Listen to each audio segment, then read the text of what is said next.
Hello बच्चों, तो आज हम आप लोगों को पढ़ाने वाले हैं क्लास 12 फिजिक्स का एक छोटा सा टॉपिक विभवांतर, यानी जिसे इंग्लिश में बोलते हैं पोटेंशियल डिफरेंस। तो ये जो टॉपिक है आपके सेकंड चैप्टर स्थिर वैद्युत विभव तथा धारिता वाले चैप्टर से लिया गया है। यानी कि फिजिक्स का जो सेकंड चैप्टर है स्थिर वैद्युत विभव तथा धारिता, उस चैप्टर से लिया गया है। विभव वाला टॉपिक हमने आपको पहले टॉपिक वैद्युत विभव वाले पहले वीडियो में दिखा दिया है, ये दूसरा वीडियो है। तो इसमें देखेंगे जो विभवों के बीच में अंतर होता है, यानी कि दो कोई विभव ले लेंगे, उनके बीच में जो अंतर होता है उसी को विभवांतर बोलते हैं। तो अब इसे समझ लेते हैं। सबसे पहले इसका फिगर देखेंगे। तो फिगर में देखेंगे कोई हमने एक परीक्षण आवेश ले लिया है, यहाँ पे प्लस क्यू नॉट एक परीक्षण आवेश ले लिया है ए बिंदु पर।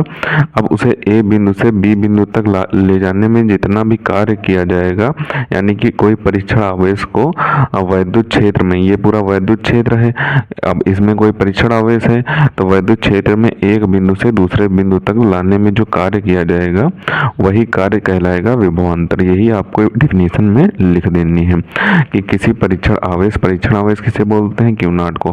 किसी धनात्मक परीक्षण आवेश को वैद्युत क्षेत्र में, मान लेते हैं कि यहाँ पे वैद्युत क्षेत्र है, ये कोई वैद्युत क्षेत्र है, वैद्युत क्षेत्र में एक बिंदु से दूसरे बिंदु तक लाने में किया गया कार्य।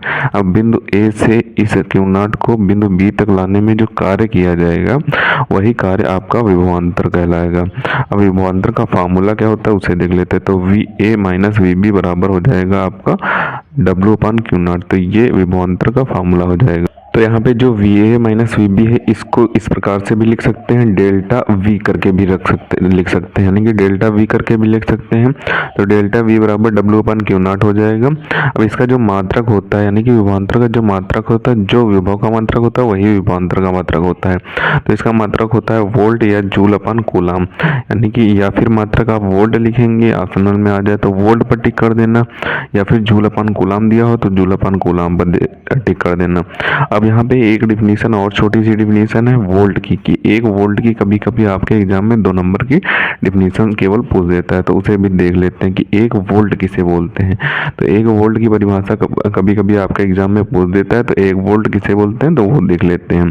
तो एक वोल्ट की परिभाषा होती है एक कूलम आवेश को अनंत से विद्युत क्षेत्र के किसी बिंदु तक लाने में किया गया एक जूल कार्य जो होता है वो एक वोल्ट कहलाता है। यानी कि कोई एक कूलम आवेश है, यानी कि एक आवेश है, उसको अनंत से, यानी कि बाहर से किसी भी जगह से वैद्युत क्षेत्र के किसी बिंदु तक लाने, यानी कि वैद्युत क्षेत्र की एरिया जितना होगा उसके किसी भी बिंदु तक लाने में, जो वैद्युत क्षेत्र के किसी बिंदु तक लाने में जो एक जूल कार्य किया जाएगा वही आपका एक वोल्ट कहलाता है। तो ये आपकी एक वोल्ट की परिभाषा हो जाएगी। तो विभवांतर हमने देख लिया, एक वोल्ट देख लिया।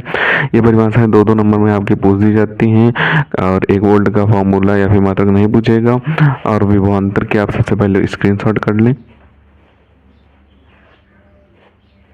अब बचे हुए पार्ट का स्क्रीनशॉट करें, और जो नीचे एक वोल्ट की परिभाषा दी हुई है इसका भी स्क्रीनशॉट कर लें। तो इसे आपको अच्छे तरीके से तैयार कर लेना है। इन दोनों को 2-2 नंबर में ये आपके एग्जाम में पूछ दिए जाते हैं। ऑप्शनल में इसका फार्मूला भी पूछा जा सकता है और मात्रक भी पूछा जा सकता है। ये सब 2-2 नंबर में आपके एग्जाम में पूछे जा सकते हैं। तो इन्हें भी अच्छे तरीके से तैयार कर लेना, क्योंकि ये ऑप्शनल में पूछे जा सकते हैं, मात्रक और इसका फार्मूला ऑप्शनल में आ सकते हैं। तो इन सभी को आप अच्छे तरीके से तैयार कर लें। मिलते हैं किसी नए वीडियो में नए टॉपिक के साथ, तब तक के लिए धन्यवाद। और अगर अभी तक आपने हमारे चैनल को सब्सक्राइब नहीं किया तो प्लीज़ सब्सक्राइब जरूर कर लें, क्योंकि हम इसी तरीके से क्लास 12 से रिलेटेड इंपॉर्टेंट टॉपिक पर वीडियो डालते रहते हैं।